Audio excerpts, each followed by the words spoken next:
Bismillahirrahmanirrahim. Assalamualaikum warahmatullahi wabarakatuh. Waalaikumsalam warahmatullahi wabarakatuh. Innal hamdalillah nahmaduhu wa nasta'inuhu wa nastaghfiruh wa na'udzu billahi min shururi anfusina wa min sayyiati a'malina. Man yahdihillahu fala mudilla lahu wa man yudlil fala hadiya lahu. Asyhadu an la ilaha illallah wahdahu la syarika lahu wa asyhadu anna Muhammadan 'abduhu wa rasuluhu la nabiyya rasuluhu ba'da. Allahumma shalli wa sallim ala Muhammad wa ala ali Muhammad kama shallaita ala Ibrahim wa ala ali Ibrahim innaka Hamidum Majid. Wa qala Allah ta'ala fi kitabihil karim, a'udzu billahi minasy syaithanir rajim. Ya ayyuhalladzina amanu taqullaha haqqa tuqatih wa la tamutunna illa wa antum muslimun. Wa qala Rasulullah sallallahu alaihi wasallam fa asdaqul hadits kitabullah wa khairul hadits hadits Muhammad sallallahu alaihi wasallam. Syarrul umur muhdatsatuha wa kullu muhdatsatin bid'ah wa kullu bid'atin dhalalah wa kullu dhalalatin fi nar. Ma'asyiral muslimin rahimakumullah. Pada kesempatan yang berbahagia ini kita bersyukur kepada Allah Subhanahu wa taala masih bisa diberikan kesempatan untuk melaksanakan sholat subuh berjamaah, dan insyaallah kita akan melanjutkan kajian kita seputar fikih muamalah yang kita ambil dalam kitab Al-Hadis Salikin karangan Syekh Sa'di rahimahullah taala. Pada pertemuan yang sebelumnya kita sudah membahas terkait dengan syarat-syarat jual beli. Sedikit mengulang, yang pertama di antaranya syarat jual beli itu harus ada ridho. Harus ada ridho. Ila antara sejarah antara minkum. Lalu syarat jual beli yang kedua yaitu tidak ada unsur dharar. Harus jelas, bayyin, baik dari sisi harga, kuantitas serta kualitas atau spesifikasinya harus jelas. Syarat yang ketiga dalam jual beli yaitu orang yang melakukan transaksi dialah sang pemilik barang, atau minimal dia mendapatkan ma'dhunan bih, mendapatkan izin untuk menjual barang tersebut, baik sebagai reseller ataupun sebagai dropshipper. Yang keempat, syarat jual beli yaitu tidak ada unsur riba, baik riba nasiah ataupun riba fadl. Lalu syarat yang kelima yaitu tidak boleh transaksi jual beli terhadap hal-hal yang diharamkan. Nah, insyaallah pada kesempatan pagi hari ini kita akan lanjutkan bab terkait dengan bai'ul usul was thimar, yaitu jual beli aset atau jual beli lahan, baik tanah, rumah, karangan, bangunan, dan juga jual beli pepohonan. Insyaallah mudah-mudahan kalau waktunya buruk akan kita bahas juga terkait dengan khiyar. Bab khiyar, bab khiyar wa ghairi. Bab khiyar dan yang lain. Sebelum masuk ke dalam pembahasan, saya ingin sedikit berbagi pandangan saya terkait dengan bagaimana atau urgensi kita mempelajari fikih muamalah ini. Karena fikih muamalah kita tahu ini adalah rangkaian bagian dari ilmu fikih. Mana ilmu fikih yang biasa kita dalami di antaranya adalah fikih toharoh dan juga fikih ibadah. Setelah fikih ibadah yang termasuk di dalamnya zakat, haji, maka ada fikih muamalah. Kita ketahui bahwasanya sebelum Rasulullah SAW diutus menjadi seorang Rasul, kota Mekah ini sudah diisi oleh para pedagang-pedagang. Makanya dalam surat Al-Quraisy di situ Allah Subhanahu wa taala abadikan. A'udzu billahi minasyaitonir rajim. Bismillahirrahmanirrahim. Li ila Quraisy. ila fi rihlatash syita'i was sayf falyabudu rabb hadzal bait. Demi atau untuk kebiasaan orang-orang Quraisy yang mereka senang melakukan rihlah. Nah, di sini Syekh Muhammad Al-Barakfuri dalam kitabnya Ar-Rahiqul Maktum menyebutkan bahwa di antara kebiasaan rihlah orang-orang Mekah Arab pada saat itu yaitu rihlah untuk melakukan perniagaan, baik saat musim panas maupun pada saat musim dingin. Maka dari itu Allah Subhanahu wa taala menyebutkan falyabudu rabb hadzal bait. Maka sembahlah Rabb hadzal bait. Baitullah, yaitu Ka'bah. Sembahlah Allah Subhanahu wa taala. Maka dari itu ketika kita korelasikan antara muamalah ini masuk dalam kategori ibadah kaitan. Terlebih lagi kalau misalkan kita lihat ke sini, pertama kali Islam datang ke Indonesia ada berbagai macam teori. Salah satu teorinya yaitu teori Buya Hamka yang menyebutkan orang-orang Islam datang ke Indonesia itu melalui jalur pedagang. Pedagangnya ada yang mengatakan pedagang Gujarat, India. Ini teorinya Sultan Goni, orang Belanda. Tapi Buya Hamka yang banyak belajar di Mekah mengatakan bahwasanya yang datang ke Indonesia ini adalah pedagang-pedagang Arab. Karena tadi kebiasaan orang-orang Quraisy, kan? Ya, yang kita menunjukkan pedagang-pedagang Quraisy setelah diutusnya Islam Rasulullah SAW ini bukan hanya membawa barang dagangan, tapi juga membawa sebuah misi dakwah untuk khairu ummati ukhrijat linnas ta'muruna bil ma'ruf wa tanhauna 'anil munkar wa tu'minuna billah. Imam Ibnu Katsir rahimahullah mengatakan bahwasanya untuk khairu ummah, sebaik-baik umat ini yaitu adalah para sahabat radhiyallahu anhum ajma'in. Kenapa? Karena mereka senantiasa ta'muruna bil ma'ruf wa tanhauna 'anil munkar. Dakwah ya diantaranya ke Indonesia. Tapi ya, setelah berjalannya waktu, sekarang kita ketahui bahwasanya kondisi ekonomi Indonesia ini tidak banyak berpihak pada umat Islam.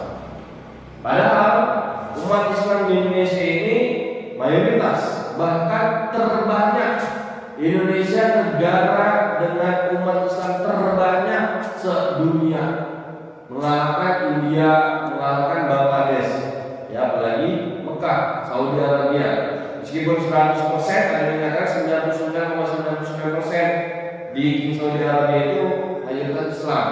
Tapi secara populasi Indonesia yang menang, meskipun saat ini cuma 87%. Artinya cuma ada 231 juta jiwa Indonesia. Itu terbanyak. Tapi terbanyaknya jumlah ini belum menggambarkan kesejahteraan ekonomi umatnya. Gitu. Ya, saya mengutip perkataan Pak Yusuf Kala, Wapres. Beliau mengatakan bahwasanya jika ada 10 orang terkaya di Indonesia, maka cuma 1 orang Islam. Tapi kalau diambil 10 orang termiskin di Indonesia, ini 9 orang Islam. Gitu. Nah, ini kan artinya sebuah pukulan bagi kita bahwa ya kita juga harus belajar. Kita tidak bisa mengalahkan kenapa? Berarti ini ekonomi Indonesia dikuasai asing-asing. Ya, terus yang kemana pribadinya? Kemana umat Islam? Inna Allah la yughayyiru ma biqaumin hatta yughayyiru ma bi anfusihim. Dan gitu, Allah tak akan merubah ya, kondisi suatu bangsa umat kecuali dia sendiri yang merubahnya. Nah, kajian fikih muamalah kita pada pagi hari ini, insya Allah dalam rangka mengubah kondisi diri kita supaya ya kita juga paham bagaimana dari sisi ya, muamalah trik-triknya, ya teknis-teknisnya. Karena ya kalau misalkan kita lihat saat ini Indonesia sedang digadang-gadangi akan mencapai bonus demografi dari tahun 2030 sampai 2045. Kita sekarang 2022. Ya kurang lebih 7 sampai 8 tahun ini kita akan mendapatkan bonus demografi. Artinya apa? Anak-anak muda ya generasi Z atau generasi Alpha sekarang itu beberapa tahun ke depan akan mendominasi umat Islam. Dikatakan bonus demografi dengan catatan lapangan kerjanya ada. Kalau lapangan kerjanya nggak ada kayak sekarang, ya apa namanya perusahaan-perusahaan digital, perusahaan lebih banyak berikan PHK ratusan bahkan ribuan tenaga kerja. Terus mau kemana? Gitu. Ya kalau misalkan satuan angkatan kerja ini tidak memiliki lapangan kerja dalam perusahaan. Yang kedua, dikatakan bonus demografi kalau misalkan generasi Z, generasi Alpha ini mendapatkan pendidikan yang optimal, yang maksimal. Kalau misalkan tidak mendapatkan pendidikan yang maksimal, nah kita nggak tahu ya bagaimana kondisi umat Islam ini ya ketika tidak dilandasi sebuah akidah, ya sebuah keimanan, sebuah tauhid. Oleh karenanya pandangan saya dua, bonus demografi itu akan tercapai jika umat Islam di Indonesia ini kuat dari sisi pendidikannya, kuat dari sisi ekonominya. Karena ilmu inilah yang akan membawa pengelolaan ekonomi. Maka dari itu kita belajar di ulama ini.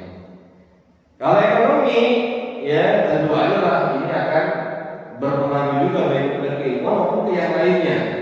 Gitu. Ini ada sebuah ungkapan al masyita fa innaka amiru was'al masyita fa innaka asiru. Lakukanlah apa yang kau mau, maka itu akan membuat kamu ini menjadi pesuruh. Gitu. Lakukan apa ya? Tanpa ada sebuah bimbingan, prinsip ilmu. Was'al masyita fa innaka asiru. Mintalah apa yang kamu mau, maka kelak kamu akan menjadi budak. Gitu, akan menjadi dikuasai oleh orang yang memberi. Ya, salah satu perkataan bahwa ketika orang diberi, mohon maaf, ya, ketika orang yang diberi, ya maka hidupnya ini berada di ujung orang yang memberi. Kenapa? Karena akan mudah diperintah. Nah, kondisi Indonesia sekarang kalau maju politik segala macamnya harus butuh ekonomi, harus butuh modal, berkapan segala macam. Yang punya modal siapa? Pengusaha. Sehingga ketika politik sudah maju, ya jangan salahkan kalau misalkan ada sisipan lunjuk ya di transisi politik kita. Kenapa demikian? Karena ilmu dan juga ekonominya yang saat ini kita belum kuasai. Itu oleh karenanya pada kesempatan yang berbahagia ini, ya marilah kita luruskan niat ya untuk memperbaiki diri melalui kajian Masjid Marwil Fakat ini. Ya salah satunya dengan kajian di Muhammad. Baik, kita masuk ke dalam pembahasan. Ya, di sini saya akan membacakan matan dari kitab hadis syarqin yang kita coba akan implementasikan dengan kondisi kita saat ini. Babul ba'il usul wastimar, jual beli pohon-pohon atau pepohonan dan juga buah-buahan. Al-usul di sini dimaknai pepohonan, tapi al-usul secara luas bukan hanya pepohonan, ya, tapi juga aset tanah, ya, lalu rumah beserta isinya, pekarangan, taman, perkebunan itu masuk dalam kategori usul. Wastimar dan juga buah-buahan. Makanya kalau ada pedagang tanaman, pedagang buah, ini cocok banget, ya pembahasan ini harus dilakukan.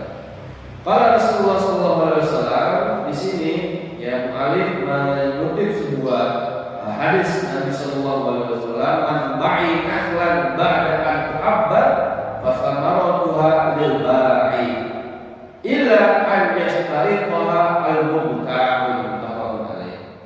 Di sini jadi mu'alif mengutip ya sebuah hadis Nabi Muhammad sallallahu alaihi wasallam yang mengatakan bahwasanya barang siapa yang menjual nakhlan buah atau calon buah ba'da an tu'abbar, setelah diberikan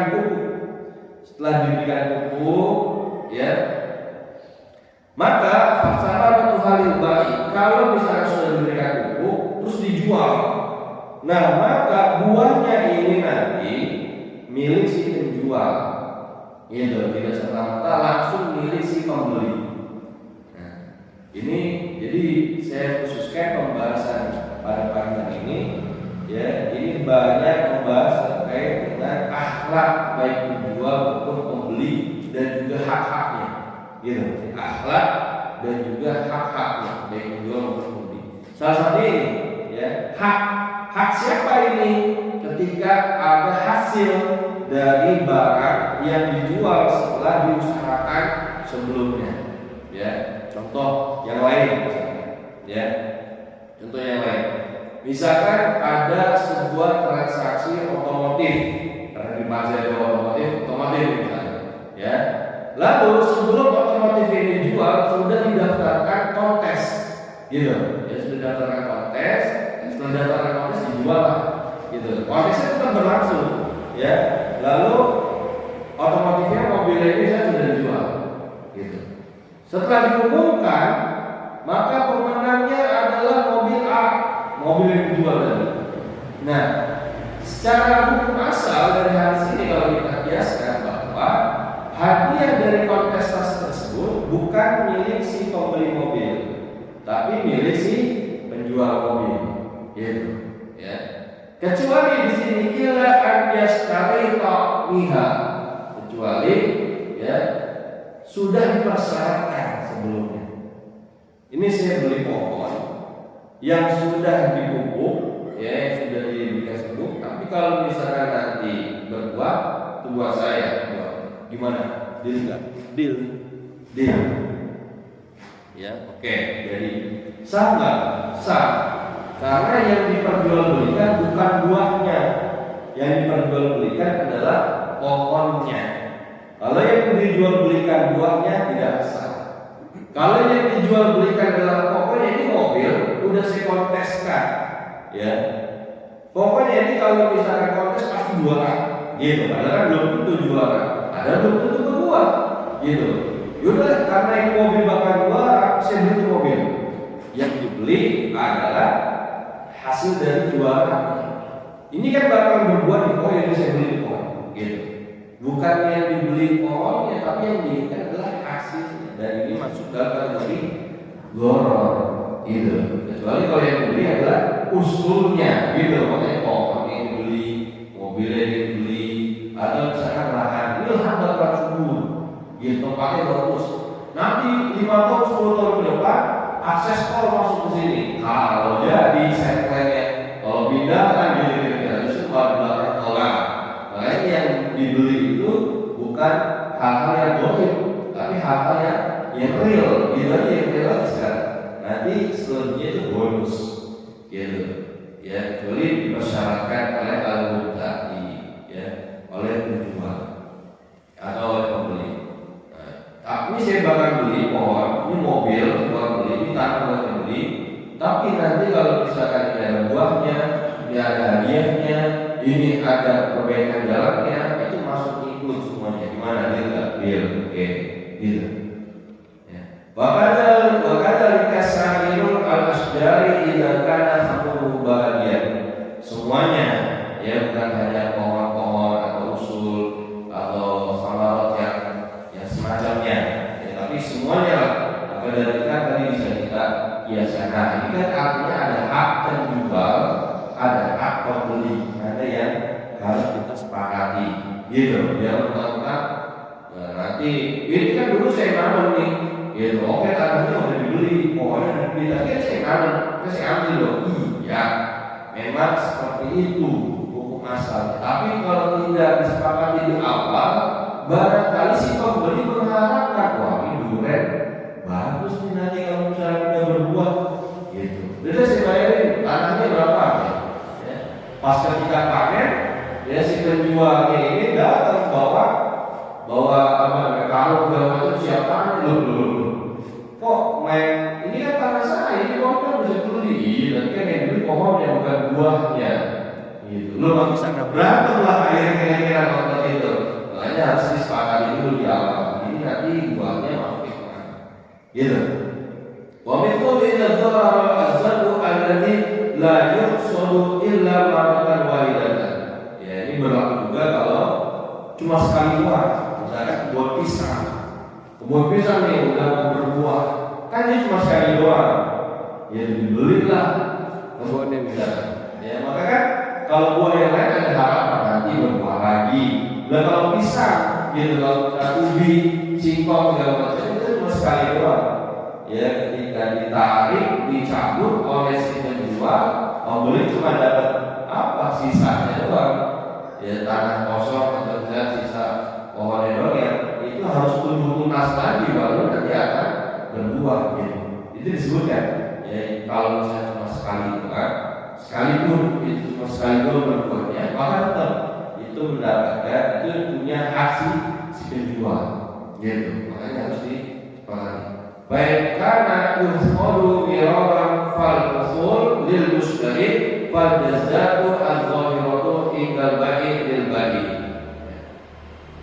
Nah, ketika tanaman itu bisa atau pohon ini bisa berbuah berkali-kali, tapi pada saat transaksi ini udah ada nih calon-calon buah yang ranum nih, udah ada nih kembang-kembang udah kelihatan gitu.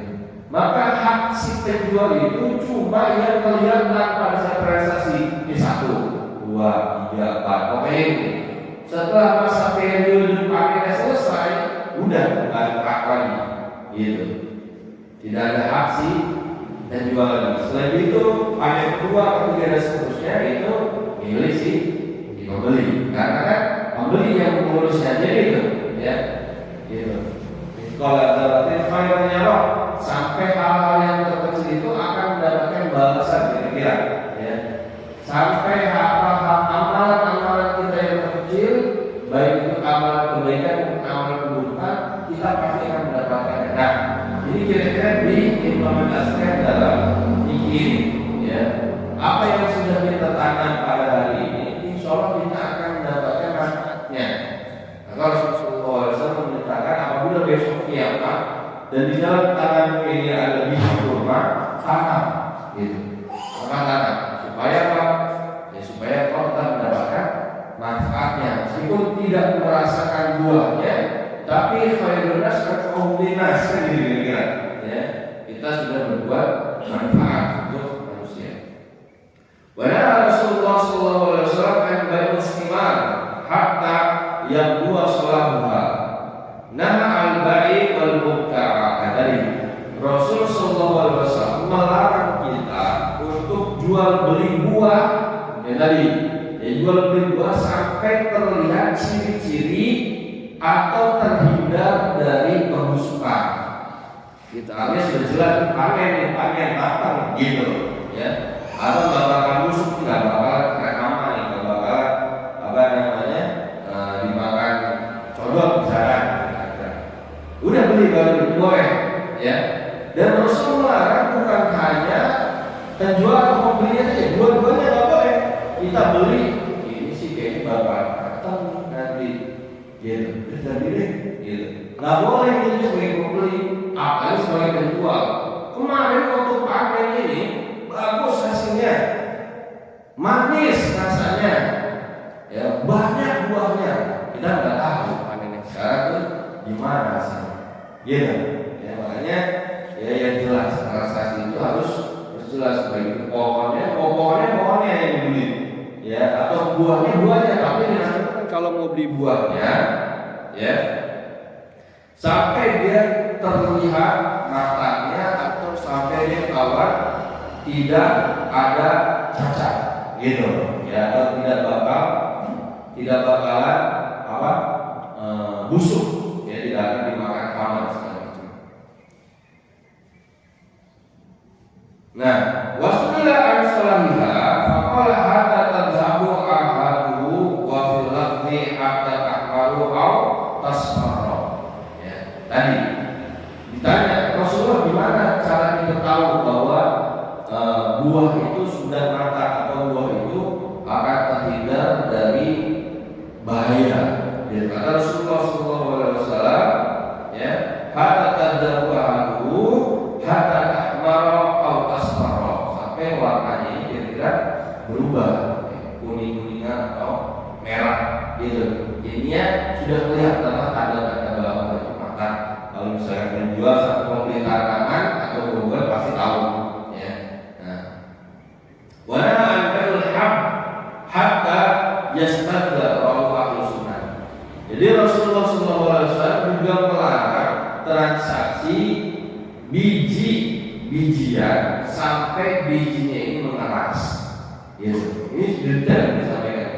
Ya, detail disampaikan bahwa ya, transaksi itu harus jelas. Dia mau transaksi pohon atau transaksi buahnya atau apa saja yang jadi syarat-syaratnya. Sampai buah-buahan ini nggak boleh dijual kecuali dia sudah akan mengeras atau siap panen. Ini menghindari adanya kerugian, baik rugi si penjual maupun rugi si pembeli.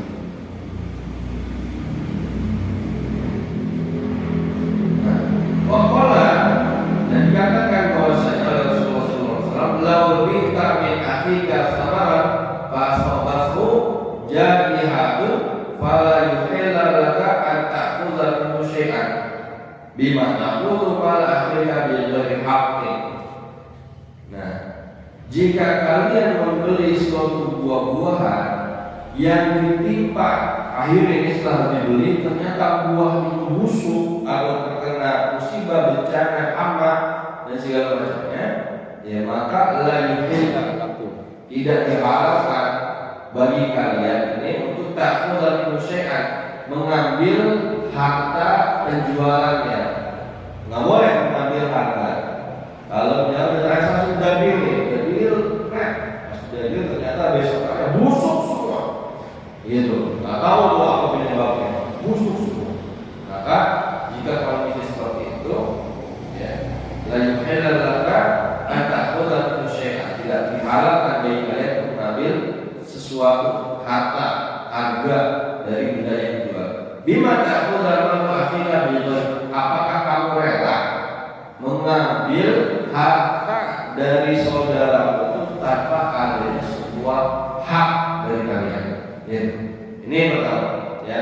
Pembahasan yang pertama terkait dengan jual beli usul wastimar, ya, pohon atau buku. Jadi catatan kesimpulannya bahwa ketika kita melakukan suatu transaksi, yang dijadikan objek transaksi ini harus jelas, real, gitu, ya, harus jelas, real, bukan jual beli, ya, apa masa depan atau jual beli.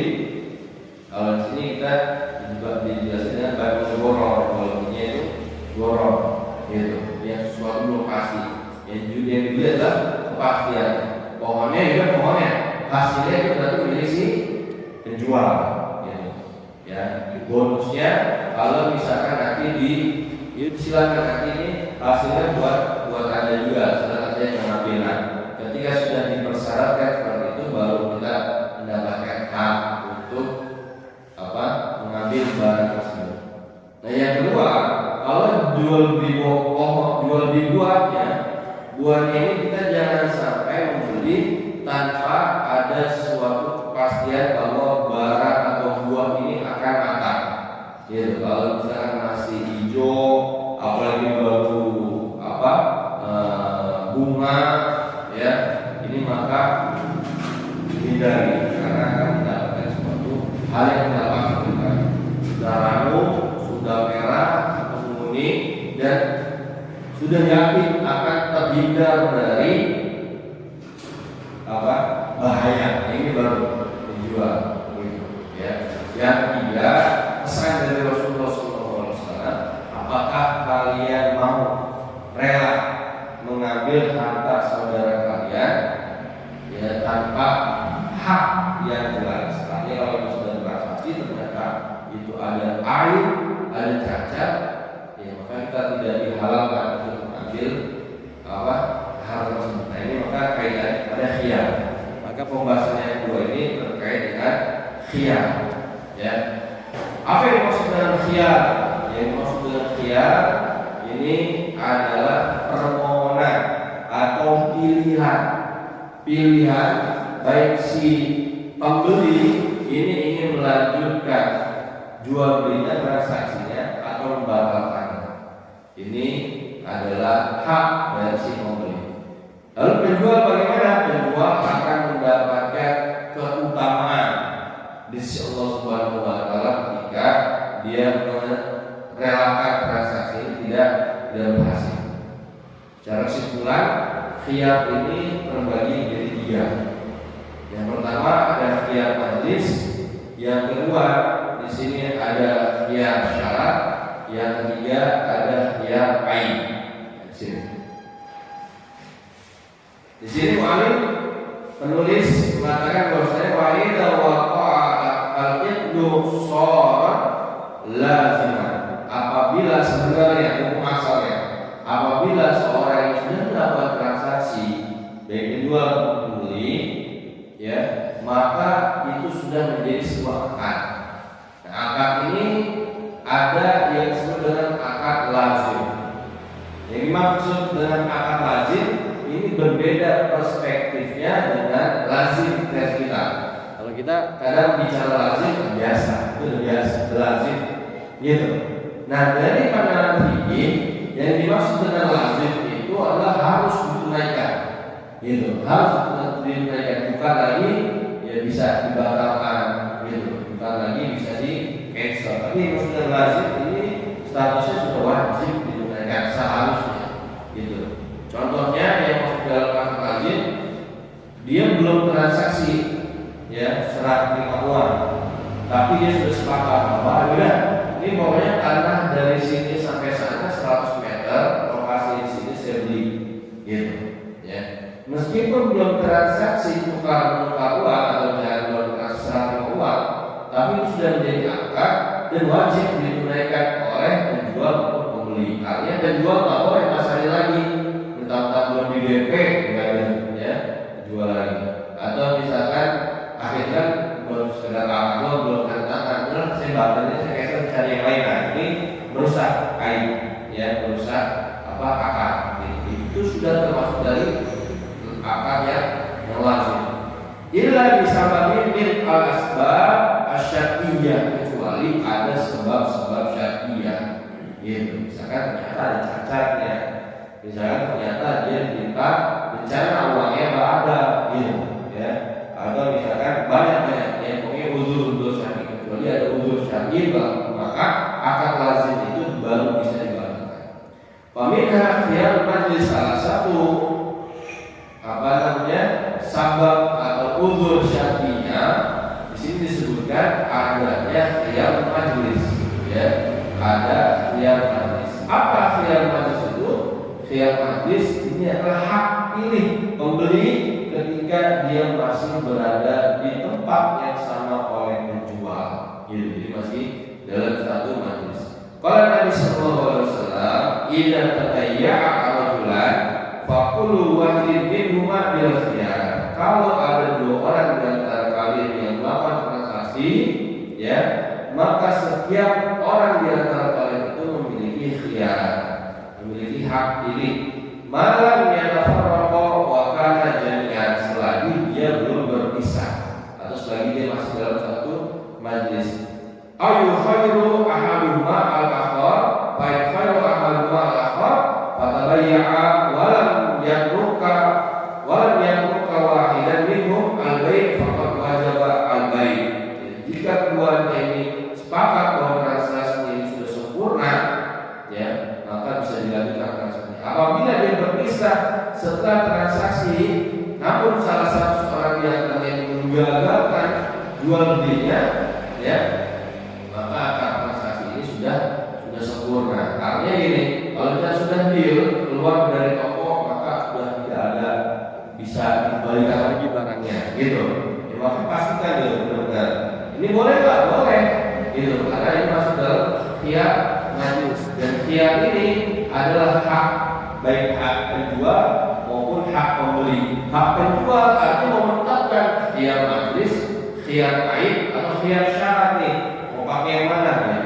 Ya, di sini salah satunya adalah khiyar majlis. Pokoknya pastikan, yakinkan bahwa benar-benar di barangnya tidak ada cacat.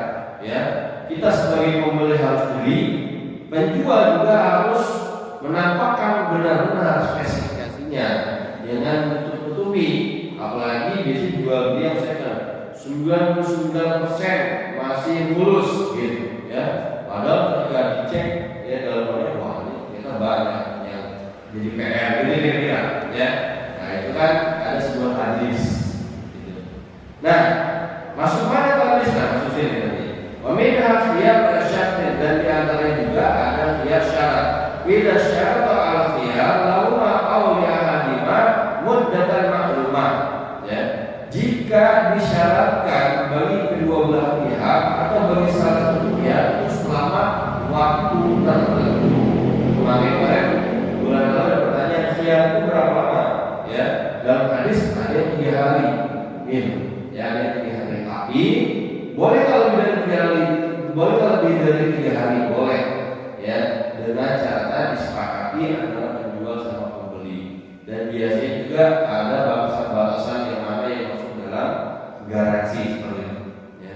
Kalau Nabi Sallallahu Alaihi Wasallam al-muslimun inda syurutihim illa syaratan ahala haraman atau haram halal atau sunnah. Setiap muslim ini terikat atas akad-akadnya. Jadi setiap muslim ini ya sudah harus wajib kita ya mengikat diri dengan akad. Makanya akidah itu dari kata akun, mengikat ikatan kita dengan Allah Subhanahu Wa Taala. Tidak boleh kita berdoa selain Allah, tidak boleh kita berdoa kepada selain Allah, gitu ya.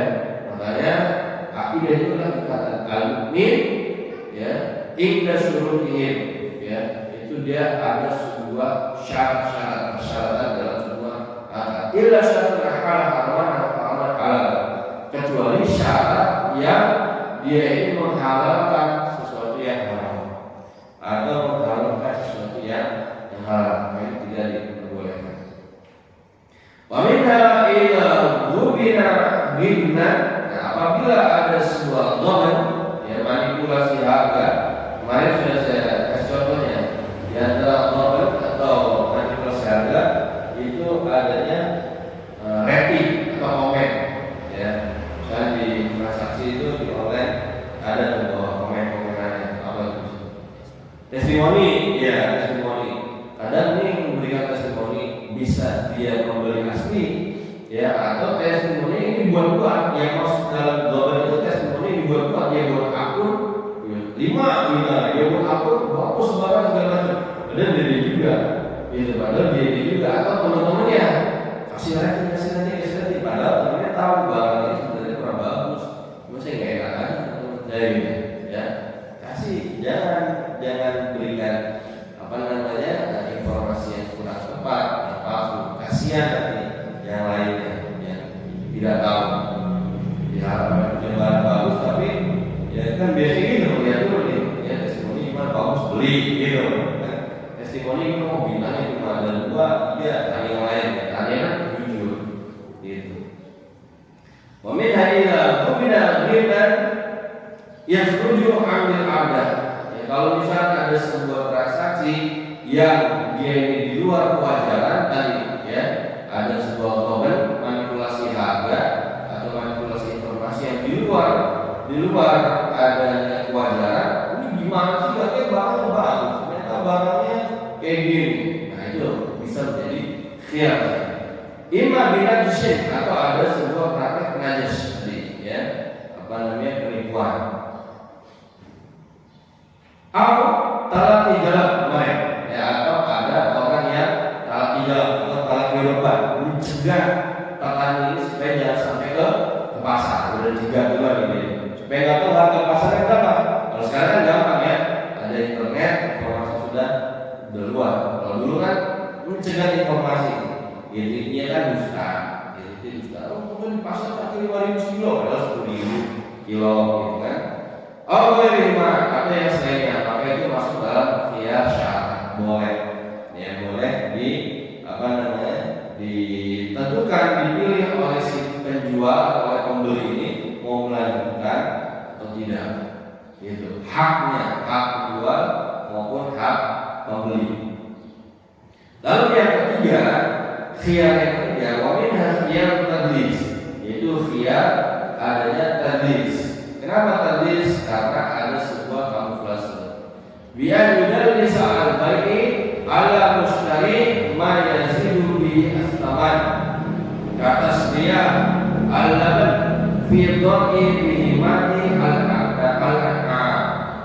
Kalau misalkan ada sebuah transaksi, penjual melakukan kamuflase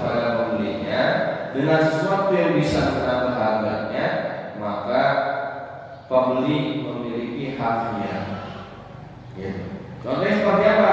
Contohnya di sini Rasulullah SAW bersabda, "La tuqarru al-ibil wal ghanam." Janganlah kalian melakukan sebuah tasbiyah, la tusarru, mengikat susu baik ibil ataupun ghanam, ya, unta ataupun kambing. Faman ibta'aha ba'du fahuwa bi khairin nadharin ba'da an yahdubaha insya'a amsakaha. Siapa yang membeli hewan yang setelah dilakukan tasbiyah, susunya ini diikat supaya terlihat, kan kalau diikat itu susunya tidak bisa keluar, ya. Susunya jadi keluar berarti nanti akan terlihat oh susunya banyak nih, besar nih, ya. Maka setelah dia tahu bahwa ini itu ditasbiyah, dikunci atau diikat, ya, maka dia bisa mendapatkan hak pilih khiyar. Min tamar muttafaqun alaih wa fil lafzi fa huwa bil khiyar salah satu ayam, maka dia bisa mendapatkan satu sok kurma, atau dalam hadis yang lain dia mendapatkan hak khiyar selama salah satu ayam 3 hari. Gitu. Nah ini kan artinya ada sebuah aib yang disembunyikan. Nah kalau yang tadi kan ada sebuah muflase, ya, ada sebuah penipuan. Kalau ini ada aib yang ditutup. Ketika aib itu disembunyikan lalu ketahuan oleh si pembeli melaporkan, nah maka pembeli ini bisa mendapatkan ganti rugi. Boleh mendapatkan ganti rugi. Salah satu contohnya ganti ruginya adalah satu sok kurma. Gitu, satu sok kurma. Atau bil khiyar satu ayat, atau khiyar ini sebagai pilihan. Ada selama 3 hari ya cacatnya tidak ditemukan, maka dianggap cacatnya itu berdasarkan dari pemakaian si pembeli. Tapi kalau selama 3 hari ini masih bisa diklaim, maka ini dianggap cacatnya dari penjual. Jadi makanya ada sebuah balasan. Jadi kalau garansi juga ada balasan berapa lama. Salah satu contohnya lah, ya, nggak bisa pak. Jadi kita lagi sedikit betul. Wa idza ishtara ma'iban lam yal'ab, dan jika pembeli ini melihat bahwa ada sebuah barang yang cacat, wa idza ishtara ma'iban lam ya'lam aibahu, ketika dia belum tahu ada cacatnya, falahu khiyaru baina riddihi wa imsikihi. Fa in ta'addara radduhu ayyana ashuhu.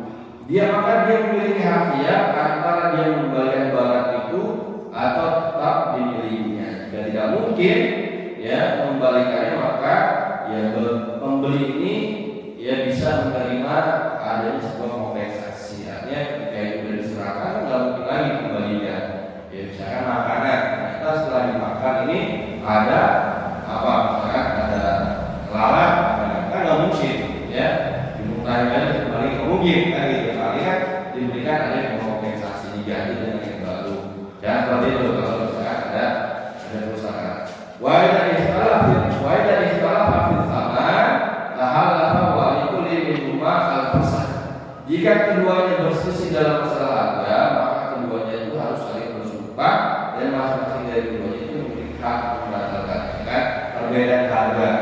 Ini dibilang harga pasaran 3 juta, tapi ternyata bisa cek itu bisa 5 juta, 10 juta cara kita menjual gitu. Pembelinya kalau kami itu 3 juta gitu, padahal cek lebih dari itu. Maka ya, kalau seperti itu juga sama ya, masih boleh memiliki pembatalan. Siapa yang lebih kuat? Dia yang berani bersumpah 3 juta atau 5 juta gitu, bersumpah. Kalau dua-duanya berani bersumpah, ya udah berarti itu masuk dalam khiyar. Siapa yang mengalah? Nah, barang siapa yang mau mengalah di sini sebagai bentuk Rasulullah SAW bersabda, "Man aqalla musliman bai'atihi aqallahu asratahu." Rawahu Abu Dawud wa Ibnu Majah. Barang siapa yang dia ingin memberi atau menerima pembatalan dari sebuah transaksinya, ya, dari seorang muslim, aqallahu asratahu, maka Allah Subhanahu wa taala akan mengampuni, akan menerima, memaafkan kesalahan-kesalahannya ketika dia. Jadi secara kesimpulan khiyar terdapat 3 jenis. Ada khiyar majlis, ada khiyar syarat, dan juga ada khiyar ain. Khiyar majlis ini khiyar yang berlaku pada saat dia masih dalam satu tempat dan waktu yang sama. Kalau khiyar syarat tadi khiyar yang apabila ada sebuah dhamir, ada sebuah tadlis dan sebuah penipuan yang dibuat dari orang ketiga yang padahal itu adalah orang yang sama dengan si penjual ataupun pembeli bersama. Dan yang ketiga adalah dia tadlis atau dia aib yang tidak ditentukan, ada sebuah aib yang disembunyikan. Sang pembeli bisa mendapatkan pilihan baik dia melanjutkan maupun membatalkan transaksi. Itu kira